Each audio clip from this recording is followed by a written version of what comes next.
Thank you for appearing, Secretary Clinton, and I'm glad to see your health is improving. One of the things that disappointed me most about the original 9/11 was no one was fired. We spent trillions of dollars, but there were a lot of human errors. These are judgment errors, and the people who make judgment errors need to be replaced, fired, and no longer in a position of making these judgment calls. So we have a review board. The review board finds 64 different things that we could change. A lot of them are common sense and should be done, but the question is, it's a failure of leadership that they weren't done in advance, and 4 lives were cost because of this. I'm glad that you're accepting responsibility. I think that ultimately with your leaving, you accept the culpability for the worst tragedy since 9/11, and I really mean that. Had I been president at the time, and I found that you did not read the cables from Benghazi, you did not read the cables from Ambassador Stevens, I would have relieved you of your post. I think it's inexcusable. The thing is that, we can understand that you're not reading every cable. I can understand that maybe you're not aware of the cable from the ambassador in Vienna that asked for $100,000 for an electrical charging station.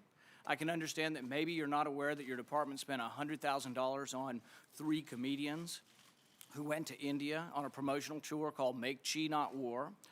But I think you might be able to understand and might be aware of the $80 million spent on a consulate in Mashar al-Sharif that will never be built.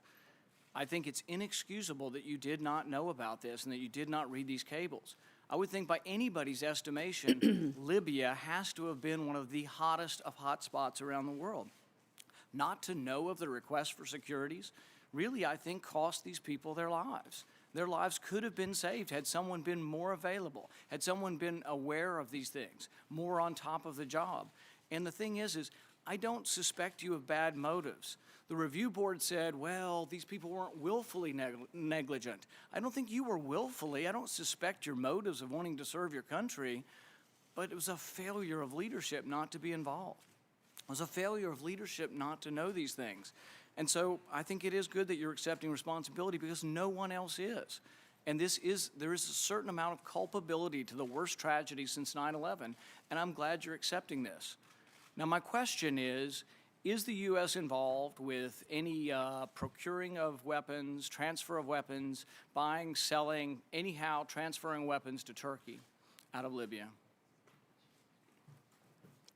To Turkey? I will have to take that question for the record. Nobody's ever raised that with me. It's been in news reports that ships have been leaving from Libya and that they may have weapons. And what I'd like to know is the annex that was close by, were they involved with procuring, buying, selling, obtaining weapons? And were any of these weapons being transferred to other countries, any countries, Turkey included? Well, Senator, you'll have to direct that question to the agency that ran the annex. And I will see what information is available. And you're saying you don't know? I do not know. I don't have any information on that. And with respect to personnel, Senator, first, that's why we have independent people who review the situation, as we did with the Pickering and Mullen ARB, and all 4 individuals identified in the ARB have been removed from their job. Secondly, they've been placed on administrative leave while we step through the personnel process to determine the next steps.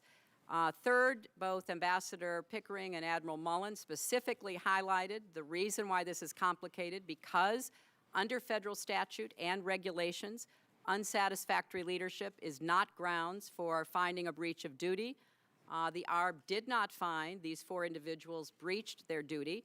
So I have submitted legislation to this committee, to the Congress, to fix this problem so future ARBs will not face the situation. But here's the problem. The review board has all these recommendations, but there's one thing they failed to address, and I think you've failed to address, and it sets us up for another tragedy like this. They should have never been sent in there without a military guard. This should have been an embassy like in Baghdad in a war zone, and it should have been under military guard, significant military guard, Defense Department command. I don't think the State Department's capable of being in the war zone and protecting these people. I still don't think that. I think another tragedy could happen.